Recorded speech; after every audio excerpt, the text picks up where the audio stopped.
voudrais maintenant, mesdames, messieurs, vous proposer d'accueillir à mes côtés le panel qui va nous séparer du déjeuner. Donc vous imaginez à quel point sa tâche va être difficile, mais on va s'y atteler, je suis convaincu qu'on va y arriver.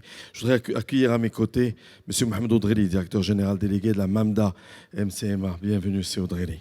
Je voudrais accueillir M. Jean-Luc Gourjon, qui dirige JLG. Bienvenue, monsieur.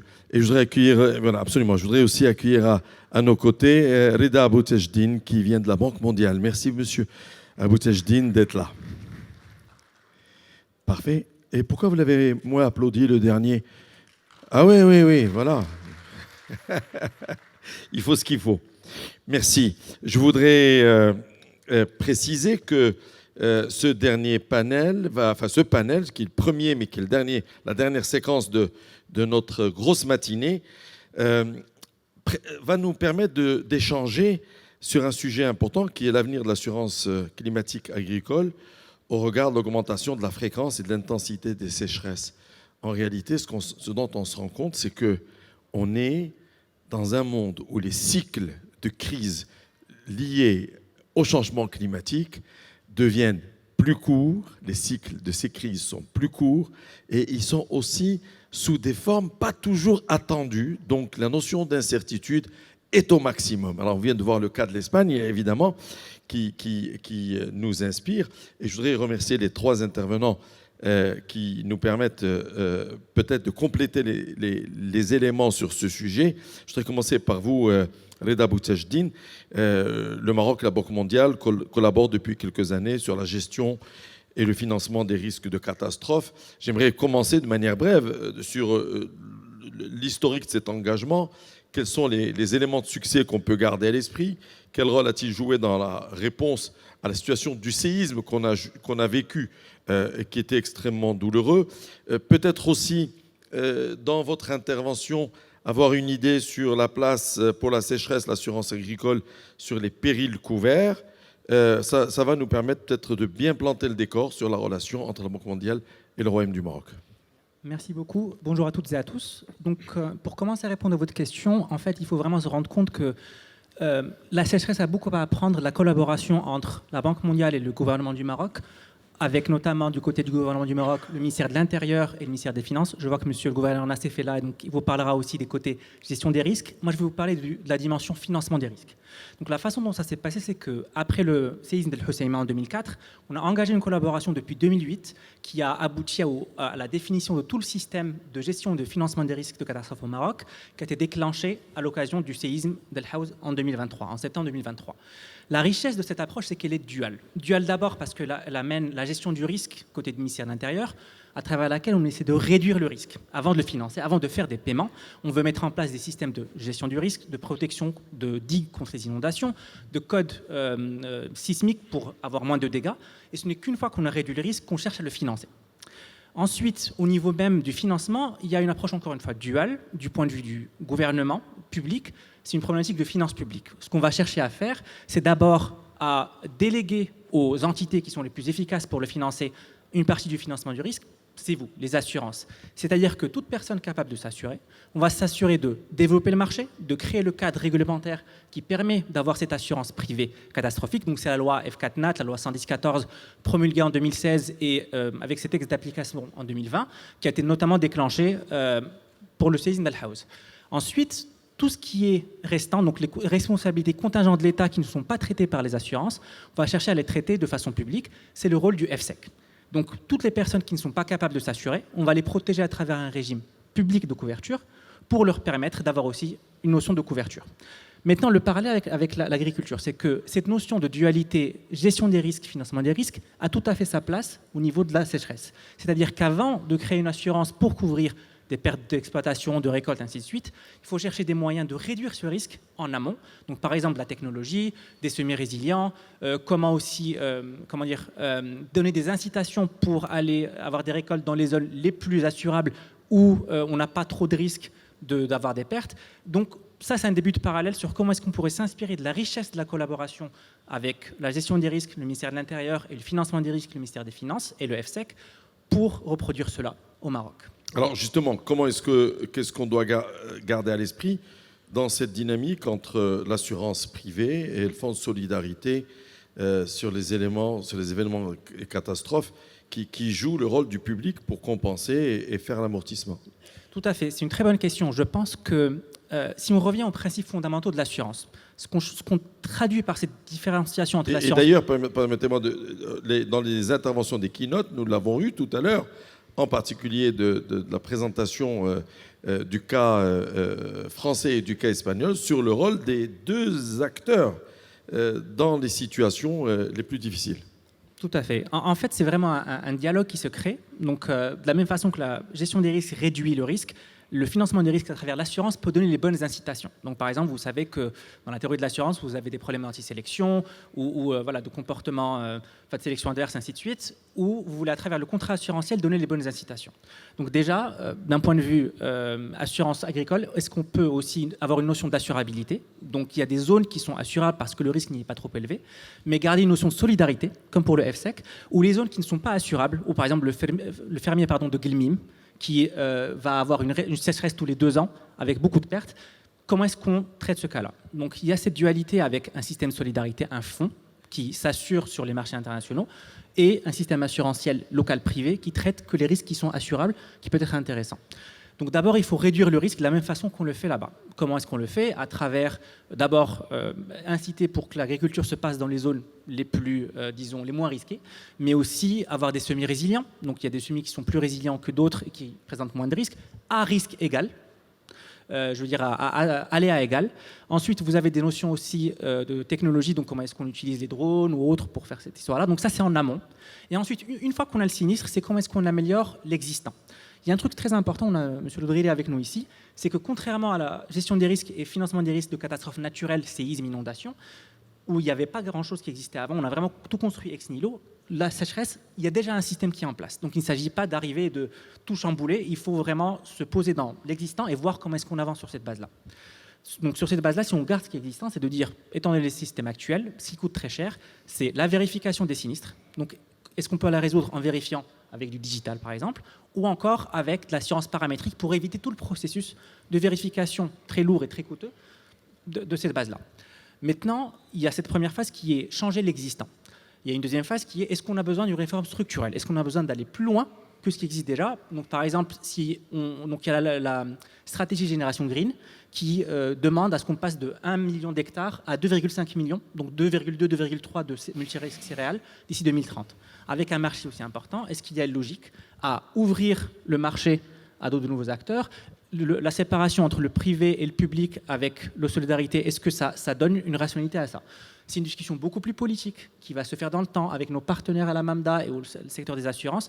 La réponse n'est pas facile. Je veux vraiment souligner le fait que c'est vraiment une question d'économie politique, de choix gouvernementaux qui n'est pas prise à la légère. Avec la Banque mondiale, on soutient nos homologues du ministère des Finances et de l'Agriculture pour mettre des mots, mettre du pourquoi, mettre des chiffres sur différentes options pour pouvoir arriver à la bonne solution, la plus adéquate, dans un contexte où, comme vous l'avez dit, avec le changement climatique, les risques deviennent plus, en termes de sévérité et de fréquence, vont augmenter. Alors j'aimerais évoquer avec vous un dernier sujet et j'irai vers Mohamed Lodrillet dans un instant.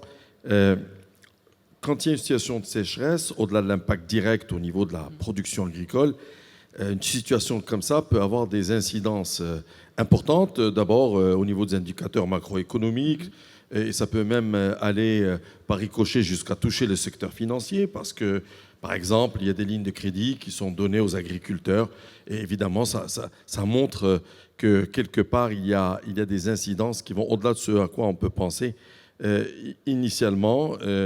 La Banque mondiale travaille aussi avec le Maghreb sur les risques climatiques, physiques, de transition pour le secteur bancaire. Quel est le rôle et comment on peut l'expliquer de l'assurance climatique agricole pour atténuer ce type d'impact en aval? Merci beaucoup. Effectivement, ça c'est une question de stabilité financière. Donc vous pouvez regarder l'impact direct parce qu'il y a des gens qui ont des pertes, mais ces gens qui ont des pertes avec un crédit derrière, par exemple les agriculteurs qui ont des moyens de production pour lesquels ils sont endettés pour les avoir, vont tout perdre dans leur récolte et ne pas avoir des moyens de rembourser ça. C'est un risque financier pour les banques qui ont fait ce crédit-là. Et on a fait un rapport qui vient de sortir, donc vous pouvez le consulter en ligne en ce moment sur les risques climatiques pour le secteur bancaire, qui vous montre que ces risques peuvent se transmettre au secteur bancaire et en menacer la stabilité. J'aime bien une analogie dans ce cas-là. J'ai parlé de gestion des risques avec le ministère de l'Intérieur ou le ministère de l'Agriculture pour réduire le risque, puis après le financer avec l'assurance.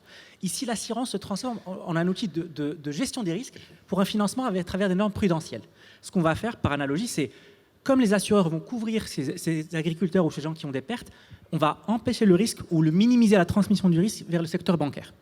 Et au niveau du secteur bancaire, en mettant des normes prudentielles, en ayant des réserves de capital, en mettant aussi peut-être des notions d'assurance pour les banques contre les risques climatiques agrégés, avoir cette notion de financement des risques, mais au niveau du secteur bancaire. Et l'assurance devient un moyen de gestion des risques en amont, avec un parallèle assez intéressant avec la gestion et financement des risques. Je voudrais aussi étendre ça parce que ce qui est intéressant, c'est de voir le cadre plus général. Aujourd'hui, on parle de financement du climat en général, c'est-à-dire comment est-ce qu'on finance tous les moyens d'atténuation du changement climatique. Donc, par exemple, construire des panneaux solaires pour avoir des sources vertes, d'adaptation, donc tout ce qui est financer un peu les actions pour compenser après une catastrophe. Et en fait, ça demande de mobiliser beaucoup de moyens. Et donc l'assurance, dans ce cas-là, elle joue deux rôles. Direct, parce qu'elle va financer l'adaptation en faisant des remboursements, mais aussi indirect, parce qu'elle va dérisquer l'atténuation. Le niveau de financement qu'il faut pour mettre en place les panneaux solaires, les différentes stratégies pour les financer au niveau du Maroc, de bas carbone, ainsi de suite, sont vraiment conséquents. Et donc l'assurance a un rôle très, très immédiat à jouer en dérisquant, en disant si vous voulez faire cet investissement sur des moyens de production agricole, en étant assuré, on vous incite à le faire en vous dérisquant votre investissement. Et donc il y a tout un programme de financement des risques, mais aussi de financement du climat qu'on développe, sur lequel je pourrais m'exprimer plus tard par souci de temps, qu'on fait au Maroc, qui va ouvrir la voie vers cette lutte contre le changement climatique, avec l'assurance agricole en particulier, mais plus généralement le financement du risque, qu'il soit agricole, qu'il soit séisme, qu'il soit aussi cyber-risque fait par l'homme. Il y a tout un panel où au final le paradigme conceptuel central, c'est comment est-ce que je finance l'incertitude. Merci beaucoup, Reda Boutchejdine. On retient que l'assurance agricole est une des pièces du puzzle dans un ensemble d'outils et de leviers qui sont mobilisés pour lutter contre les questions de changement climatique. Et c'est extrêmement important d'avoir à l'esprit l'ensemble. Mohamed Oudreri, je viens à vous. On a vu un peu comment est-ce que la Banque mondiale et le Royaume du Maroc collaborent et quel est le regard macro et large là-dessus. On vient d'avoir une présentation juste avant très bonne de l'expérience espagnole, très détaillée, avec un focus sur le cas de l'Espagne qui est très très proche du nôtre parce que franchement, il faut se dire les choses. Quand l'Espagne souffre en sécheresse, le Maroc souffre. Quand le Maroc souffre, l'Espagne souffre. Et on ne va pas partager que la Coupe du Monde en 2030. On partage déjà une vie commune d'ici là et ça ira encore plus loin dans le temps. Et donc, en réalité, qu'en est-il du Maroc par rapport à ce qu'on vient d'entendre ? Merci, ravi d'être parmi vous. Merci, Sitemi. Je voudrais tout d'abord féliciter l'organisation par rapport à l'événement, parce que ça, on a l'habitude, on est à la 10e édition, mais par rapport au choix de l'Espagne comme pays de référence, oui, par rapport à la multirisque climatique et l'assurance agricole d'une manière générale. Pourquoi ? Parce que l'Espagne est tout simplement un des leaders mondiaux. Il fait partie du peloton de tête avec les États-Unis et le Canada en termes de taux de pénétration. Et c'est un vrai modèle qui a inspiré pas mal de réformes, même dans des pays très, très avancés en termes de pénétration de multirisque climatique, notamment en Europe. Alors, au Maroc, je pense que l'expérience marocaine, donc si on parle du continent, est peut-être l'expérience la plus aboutie. Et le Maroc, il faut dire qu'il a démarré relativement tôt, déjà en 1994, il y a une trentaine d'années. Il faut dire que tous ces systèmes ne sont pas très anciens à l'échelle mondiale. Je pense que l'Espagne, on parle de 74 ou quelque chose comme ça. Dans d'autres pays, même dans les années 2000. Donc le Maroc a démarré relativement tôt avec deux programmes. Un programme lancé qu'on appelle la MRC, qui est destiné aux grandes cultures, donc céréales, oléagineux et légumineuses, donc en 1994. C'était au lendemain de la vague de sécheresse que le Maroc a connue dans les années 80. Et ça a démarré, comme je disais, en 1994. Un deuxième programme qui a vu le jour en 2013, qu'on appelle la MRA, la multirisque Arbo. Qui concerne l'arboriculture. L'arboriculture. Alors, je reviens essentiellement pour le détail sur la partie MRC parce que c'est la vraie success story, je dirais, de l'assurance. Quels sont les leviers de cette success story? Peut-être avant d'arriver au levier, je voudrais juste donner quelques chiffres parce que c'est important de connaître un peu mieux l'expérience marocaine. La MRC, c'est 6 aléas climatiques, dont bien sûr la sécheresse est l'aléa le plus important. C'est 1,2 million d'hectares assurés aujourd'hui.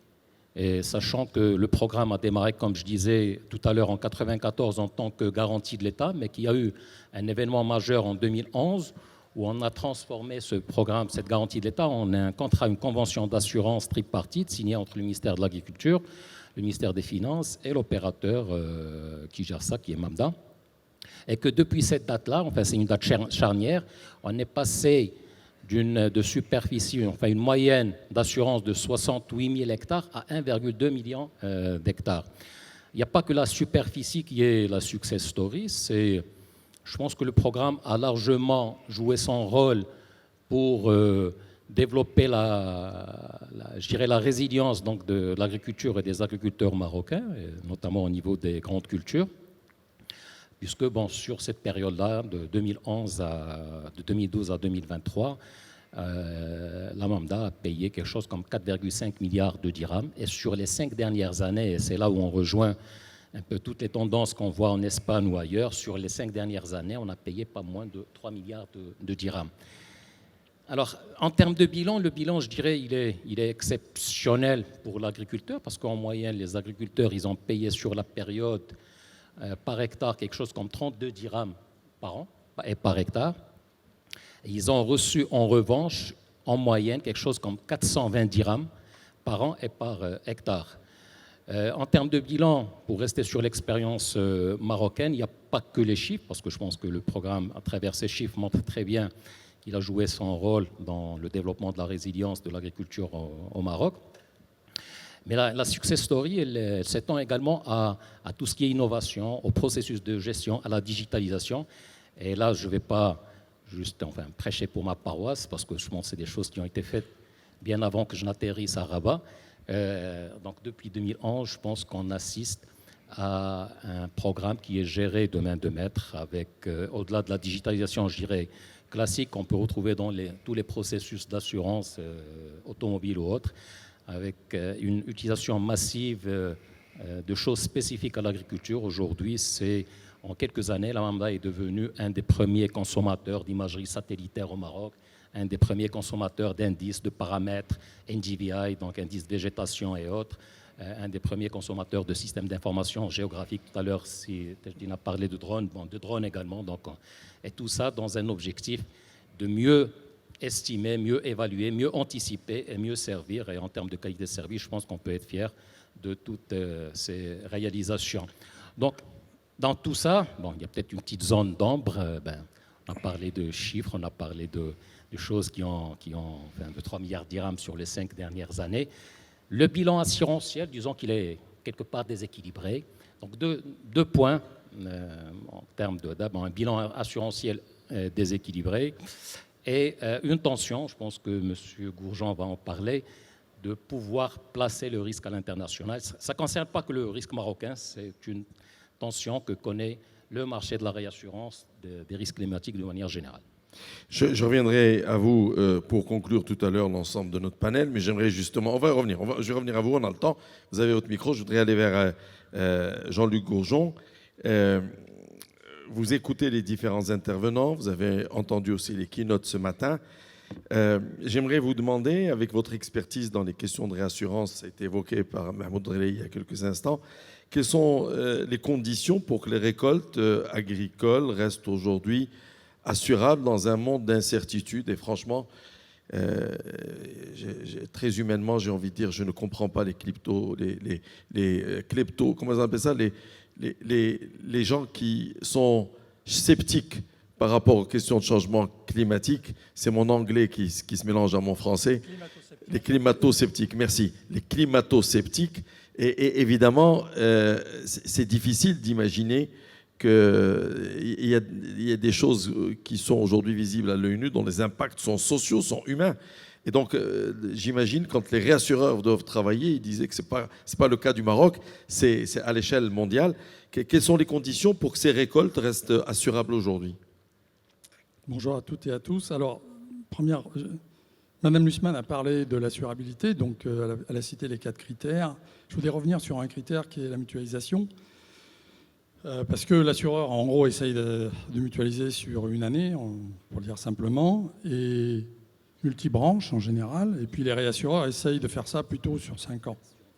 Maintenant, la particularité de l'agricole, elle est double. La première, c'est que, comme ça a été dit, l'assurance répare beaucoup.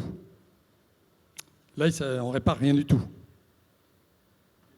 Donc, ce n'est pas le même problème, et on a affaire à la matière vivante. Et le grand absent dans la salle, mais c'est la science du vivant. Et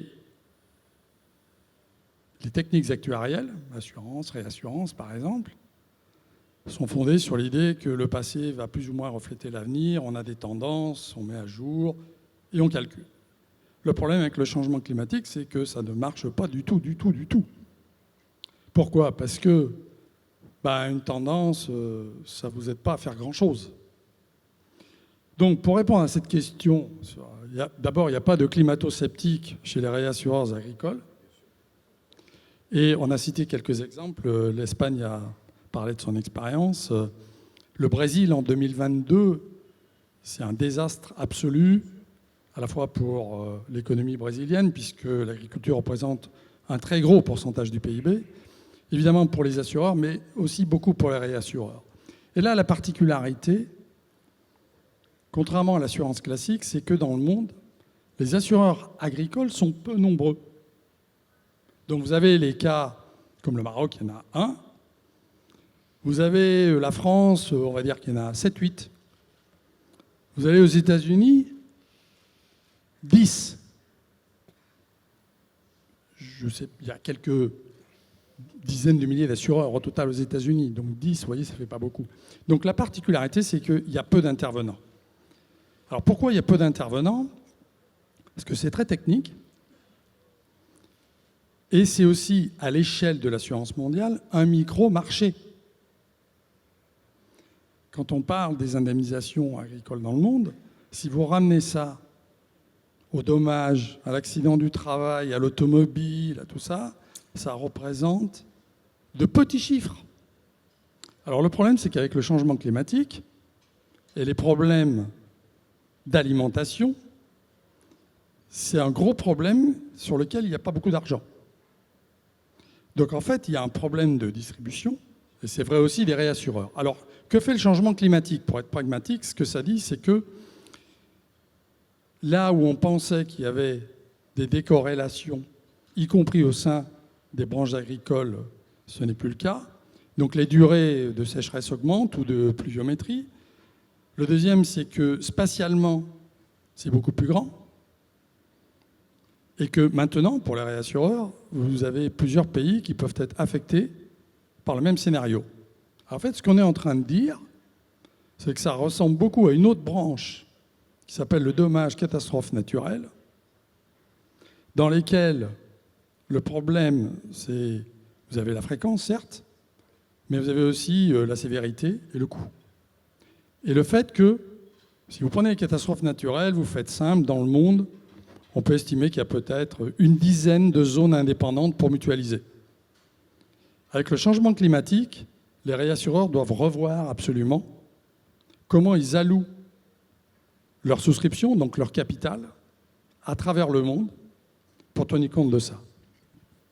Alors, 2 mots sur ce que je disais sur l'actuariat. La bonne nouvelle, c'est qu'il existe maintenant des sociétés qui, un peu à l'image de ce qui a été fait pour les catastrophes naturelles, essayent de mettre de la science, utilisent des modèles de croissance des plantes, couplent ça avec de l'imagerie satellite, la météorologie et l'intelligence artificielle, pour essayer d'avoir une sorte de plante numérique qui permet donc de faire des simulations sur la base du changement climatique tel que le GIEC le fait dans ses scénarios et à des échelles qui ne sont pas juste du super macro, mais à des échelles beaucoup plus locales, et qui permettent du coup d'évaluer ce fameux risque et de pouvoir redessiner des portefeuilles et du coup supporter les assureurs dans les différents pays. L'autre élément important, ça a été mentionné, c'est le problème de l'expertise. Alors, le grand problème de l'expertise, en dehors de son coût, c'est qu'on manque d'experts à peu près partout. Et que si on veut une augmentation de la pénétration du marché, si on ne change rien, il faut beaucoup plus d'experts. La majorité des experts, en fait, sont des gens du monde agricole. Il ne vous a pas échappé que le nombre d'agriculteurs dans beaucoup de pays chute. Donc on a un autre problème systémique qui est il va falloir former beaucoup de gens à tout ça, y compris sur le changement climatique. Et pour illustrer pragmatiquement, y compris dans des pays très développés en assurance, l'expert, utiliser une tablette, c'est déjà une avancée majeure. Pour information, dans beaucoup de pays, l'assureur sait combien d'hectares il assure, mais il ne sait pas où. Il ne sait pas positionner. Donc la digitalisation, ce n'est pas qu'une question aval, c'est une question amont aussi. Sur la data. Sur la data. Comment mitiger les risques sur ces sujets? Alors, ça a été évoqué, il y a d'abord le renouveau de technologies agricoles qui préexistaient mais qui sont modernisées. On peut citer l'agroécologie, l'agroforesterie, par exemple. Comme ça a été mentionné, nous avons aussi le cas des semences différentes, des pratiques culturelles différentes. Et j'en reviens au point précédent, c'est que pour financer ça, il va falloir que les banques s'impliquent. Pour que les banques s'impliquent, il faut que les assureurs supportent. Pour que les assureurs supportent, il faut qu'ils comprennent le risque. Pour qu'ils comprennent le risque, il faut pouvoir modéliser le fait que si on change la pratique culturelle, quel effet ça a sur les rendements, compte tenu du changement climatique. Parce que sinon, si on ne sait pas évaluer le risque, on ne sait pas le tarifer, il n'y a pas de réassurance et il n'y a pas d'assurance non plus. Parce que le corollaire de ce que je disais précédemment sur le nombre d'assureurs, c'est que l'assurance agricole dépend très très largement de la réassurance, beaucoup plus que dans d'autres domaines. Pour conclure, quel va être le rôle de la réassurance dans ce monde d'incertitude lié au changement climatique? Alors je crois que les réassureurs, par leur taille d'abord, par leur expérience sur les catastrophes naturelles où ils ont dû s'impliquer, utiliser des modèles, peuvent redéfinir les contours d'une mutualisation internationale différente de celle qu'il y a aujourd'hui. La deuxième chose, c'est que le changement climatique n'a pas que des effets négatifs à l'échelle mondiale. Vous avez effectivement des endroits où on ne pourra plus faire pousser ce qu'on faisait pousser, mais il y en a d'autres où on ne pouvait pas, où on pourra. Ce qui veut donc dire que, a priori, la mutualisation à l'échelle internationale restera possible. Il faut que les réassureurs y consacrent le temps et l'argent nécessaire en collaboration avec les assureurs et les pouvoirs publics pour y parvenir. Merci Jean-Luc Gourgeon. Je reviens à vous, Mahmoud Reli. On l'évoquait tout à l'heure sur la partie multirisque climatique. Le Maroc présente, avec des chiffres que vous avez partagés, une sorte de success story. Et je vous posais la question, quels sont les facteurs? Quel est de ce succès? Quels sont les leviers qui ont permis de bâtir ce succès? Écoutez, il n'y a pas de... Enfin, je confirme que c'est une success story. Et la preuve en est, c'est qu'on reçoit régulièrement, enfin, chaque année, je pense, au-delà des chiffres et de ce que j'ai dit, des délégations de pays amis qui viennent visiter le Maroc, le Mystère, la Mamda, etc., pour s'inspirer un peu du cas marocain. Alors, je pense que quand vous analysez un peu tous les pays avancés en termes de taux de pénétration de la multirisque climatique, et quand je dis les pays avancés, bon, je pense aux États-Unis, Canada, Espagne, Inde, Chine, et la liste est longue, il y a un certain nombre de facteurs communs par rapport à toutes ces expériences, et on peut peut-être citer au moins 4 facteurs communs. Et par rapport à ces facteurs communs, je dirais que le Maroc coche presque la quasi-totalité de ces facteurs. Le premier facteur, c'est le partenariat public-privé, on en a parlé, et depuis 2011, et on a vu l'impact de ce partenariat public-privé sur la garantie multirisque climatique au Maroc, où on est passé d'une moyenne de 68 000 hectares de 1994 à 2011 à 1,2 million d'hectares aujourd'hui. Donc ça, c'est important. D'ailleurs, j'ai parlé tout à l'heure d'un deuxième programme qui est la MRA, la multirisque Arbo, et aujourd'hui, on est toujours sous une forme de garantie de l'État, et c'est un produit qui ne décolle pas encore. On fait moins de 20 000 hectares par an. Alors, deuxième je dirais, critère important, c'est la subvention de l'État, et on a vu que dans tous ces pays-là, ça marche quand il y a une subvention forte de l'État. Je pense que le Maroc également coche cette case. Et dans certaines régions, pour certains produits, par exemple en Chine, on est sur un niveau de subvention qui avoisine les 100%. Troisième, je pense, élément important, c'est l'implication forte de l'État. On a vu dans le cas espagnol, donc Madame Mirenchou, j'espère que je n'ai pas écorché votre nom, parler un peu du rôle. Enfin, il y a ENESA. ENESA, c'est un peu l'émanation, je pense, du ministère de l'Agriculture espagnol qui gère ça, mais qui est très impliqué dans tout le processus, donc de la conception du produit, donc qui définit le programme avec les assureurs, mais qui est impliqué dans tout le processus. Et on a vu d'autres choix dans d'autres pays, mais qui se sont avérés pas très fructueux. D'ailleurs, ces pays ont fait des réformes pour revenir à cette implication forte de l'État, et c'est important que l'État soit partie prenante dans tout le processus, depuis le produit, les garanties, les tarifs, l'expertise. Donc, je pense que c'est important que l'État soit partie prenante dans tous ces éléments-là. Et là aussi, je pense que le Maroc coche cette case. Je dirais le quatrième critère qui n'est toujours pas coché par le Maroc, c'est l'État réassureur. Madame Mirenchou a parlé tout à l'heure donc, du rôle du consortium de compensation assurance. Mais pour le moment, c'est la seule case qui n'est pas cochée. J'ajouterais peut-être un cinquième critère ou un élément, je pense que c'est l'agilité des parties.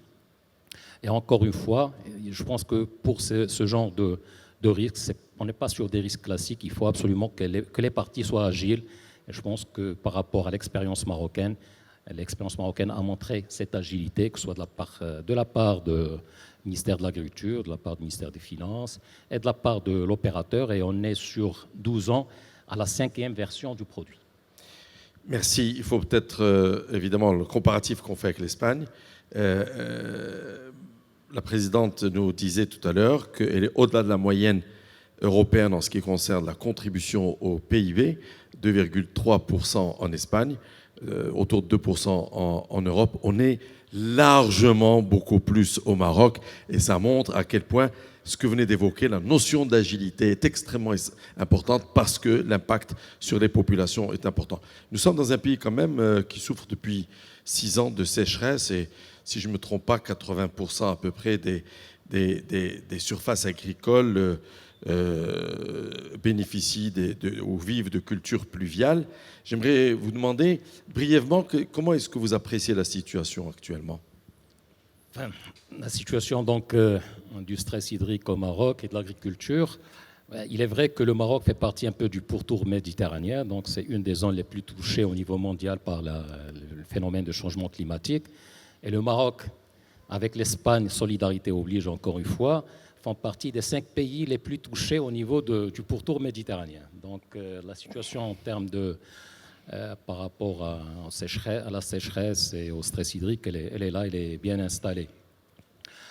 Moi, je ne vais peut-être pas revenir sur le rôle de l'agriculture, 12-13% du PIB, le nombre d'emplois, mais je vais évoquer peut-être 2 chiffres à mon sens importants. Tout à l'heure, l'Espagne a parlé de la valeur des exportations espagnoles qui se chiffre à quelques 70 ou 75 milliards d'euros. Je pense qu'au Maroc, les exportations, et c'est un chiffre important, et il faudrait qu'on en parle sans tabou, parce qu'au-delà du rôle social que joue l'agriculture, je pense que l'agriculture ne joue pas qu'un rôle social, elle a un vrai rôle, une vraie contribution au PIB marocain. Et au Maroc, en 2023, les exportations des produits alimentaires se chiffrent à quelques 76 milliards de dirhams, ce qui n'est pas rien. C'est le 3e contributeur quand on fait, après les exportations donc, de l'industrie de l'automobile, des phosphates, c'est les produits alimentaires.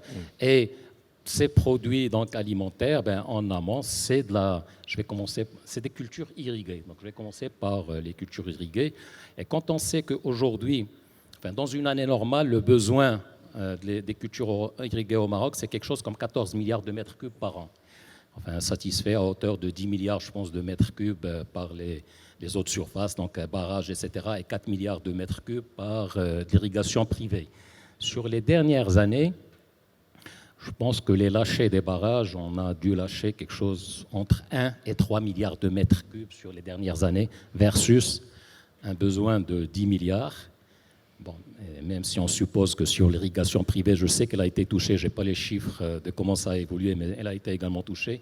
Donc, dans les meilleurs scénarios, ces apports en eau annuels ont été divisés par 3 par rapport aux cultures irriguées. Et donc, le challenge, il est de taille. Face à ça, je dirais qu'il y a le Maroc n'est pas resté les bras croisés. Je pense qu'on en parle, tout le monde parle aujourd'hui du plan national de l'eau. Et par rapport à ce plan national, moi j'ai envie de dire le Maroc est en train de mettre en place un vrai plan Marshall par rapport à la gestion de l'eau, avec pas moins de 143 milliards de dirhams d'investissement sur la période 2020-2027, quelques 45 barrages en construction, 15 grands, 30 moyens, 120 barrages collinaires. Et c'est important de continuer à construire des barrages, même dans ces... Parce que le débat, on peut ouvrir la parenthèse, oui, le débat... Bien sûr, même dans ces conditions. Même dans ces conditions, parce que ce que disent les experts du GIEC, la tendance des précipitations elle est baissière, mais il faut juste imaginer qu'il y aura des années avec une abondance pluviale. Et ça s'est démontré. On a vu... Je pense si je prends les pics en termes de précipitations au Maroc, je pense que l'année la plus pluvieuse sur les 60 ou les 70 dernières années, c'était en 1996, et le troisième pic le plus pluvieux, c'est 2010, donc c'est tout récent, sur 100 ans. Donc ça veut dire que même... Soyons prêts pour récupérer l'eau quand elle est là. Voilà, donc soyons prêts pour récupérer.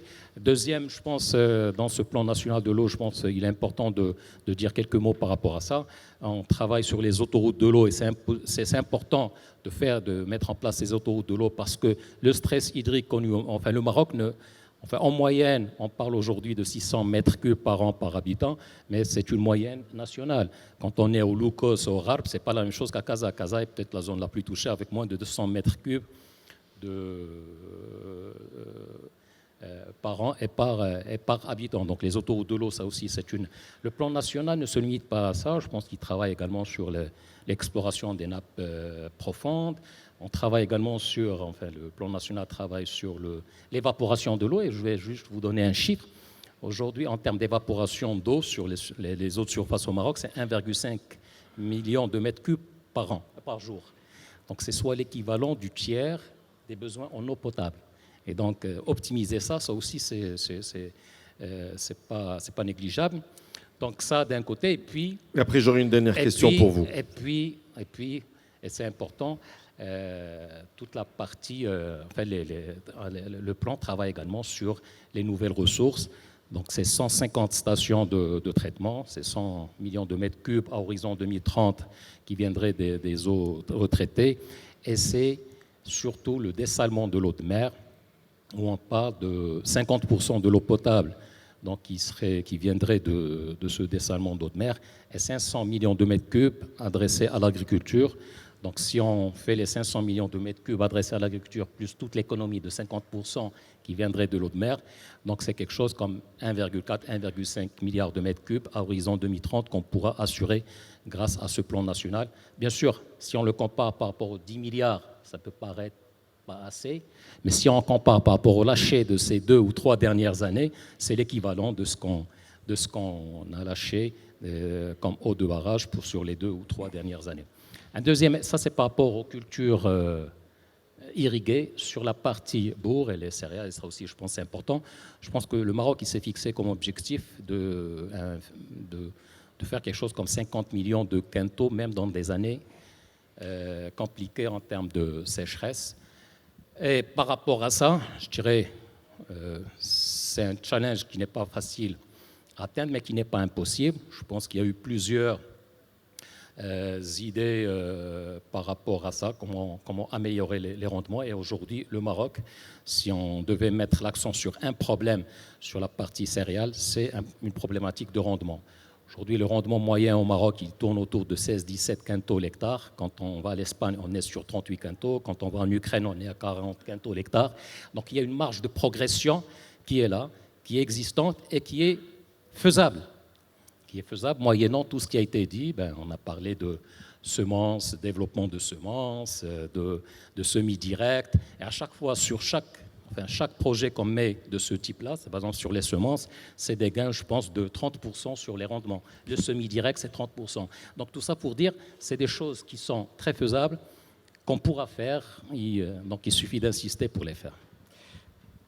Merci. Toute dernière question, je demanderai de nous donner une réponse la plus brève possible, même si la question reste complexe, évidemment. Je posais la question tout à l'heure à Jean-Luc Gourgeon sur quelles sont les conditions pour que les récoltes restent assurables avec le changement climatique. J'ai envie de vous demander à vous, quelles sont les quelques pistes que vous pourrez partager avec nous pour que les récoltes restent assurables dans le cas qui est le nôtre.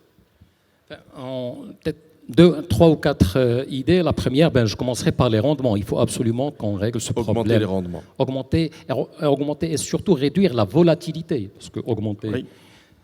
Pour l'assurance, je pense que le plus important, c'est de réduire la volatilité et de réussir à avoir des rendements minimums, même quand il pleut très peu. Donc ça, et par rapport à ça, je pense que nous maîtrisons toute la chaîne en termes de qu'est-ce qu'il faut mettre comme semences, semis, etc. Il y a peut-être un point qui n'est pas, qui est adressé depuis pas mal de temps, puisqu'on a mis en place une loi sur l'agrégation agricole depuis un moment, et depuis 2012, je pense que nous avons de très bons exemples, et nous avons peut-être un des meilleurs exemples du continent sur l'agrégation agricole et qui concerne donc les cultures sucrières, mais c'est quelque chose qui ne décolle pas, qu'on n'arrive pas à faire au niveau de l'agriculture donc céréalière. Et ça, je pense qu'il faut insister, réinsister jusqu'à trouver les bons intervenants. Il faut peut-être faire un reset par rapport à cette idée reçue qu'on ne sait pas faire. Il faudrait peut-être des intervenants de nouveau qui ne savaient pas que c'était impossible à faire, qui vont le faire. Donc ça, c'est par rapport à la réduction du coût. Tout à l'heure, on a vu, il y a deux. Donc ça, avec ça, on peut réduire le coût du risque. Le deuxième élément important, je pense, c'est la mutualisation. Et là, je pense que ça a été dit. Et quand on voit l'exemple espagnol, l'Espagne couvre toutes les cultures. Nous, on est sur les céréalicultures. On a un programme MRA, mais qui ne démarre pas. Mais si je prends le cas espagnol, c'est 100%, comme elle a dit Madame Mirenchou, de bananiers qui sont assurés. C'est 83% pour tout ce qui est pêche, etc. Donc c'est l'assiette, c'est la mutualisation. Donc c'est faire en sorte, créer le climat pour que la MRA prenne au Maroc. Et pour que cette MRA prenne, il faudrait déjà commencer par l'étape de transformer le programme en un contrat d'assurance et de lui donc mettre tous les ingrédients, pour que ça prenne. Enfin, par exemple, au niveau de la loi sur l'assurance agricole en Espagne, une des mesures, je dirais, phares, c'est qu'ils ont un principe, si j'ai bien compris, tout risque assurable n'est pas subventionnable. C'est dans la loi, c'est figé dans la loi. Je peux penser, par exemple, à tout ce qui est mortalité de bétail. Il faudrait si on adopte ce même type de principe, je pense qu'il y a encore des choses à faire. Peut-être ce que je disais tout à l'heure, on coche toutes les cases, on ne coche pas encore la case de l'État réassureur. Et en tout cas, il faut rester confiant. Quelles sont les dernières pistes? Donc c'est ça, c'est toutes ces pistes-là, et je pense qu'il faut rester confiant. Et donc être inclusif en termes d'assurance pour que le plus grand nombre soit là et qu'on mutualise et que ça permette aussi d'avoir un équilibre, si je comprends bien, moi qui suis néophyte, entre le rôle de l'État et le rôle de l'assurance privée pour que cette complémentarité puisse permettre d'avoir un système qui est le plus durable pour tout le monde. Exactement ça. Je voudrais peut-être conclure par la chose suivante. Je pense que le Maroc a fait preuve ces dernières années d'une capacité de résilience par rapport à de très grands défis. On a passé un certain nombre ces dernières années. Je pense que le stress hydrique et l'agriculture, c'est peut-être le défi majeur pour les années à venir. Mais vous savez qu'il y a un indice allemand qui classe les pays en termes de performance face au changement climatique, ça s'appelle le CCPI, Climate Change Performance Index. Vous connaissez le classement du Maroc par rapport à cet Non. index? 6e mondial. C'est beau. C'est très beau. Et donc il faut rester confiant. Voilà. Merci beaucoup, Mahmoud Odriri, directeur général délégué Mamda MCMA. Merci, Rida Boujejdine, Financial Sector Economist à la Banque mondiale. Et merci, Jean-Luc Gourjean, qui dirige le cabinet JLG. Merci à vous, messieurs, pour ces interventions et votre contribution. Je vous souhaite un excellent appétit. Bonne continuation des travaux.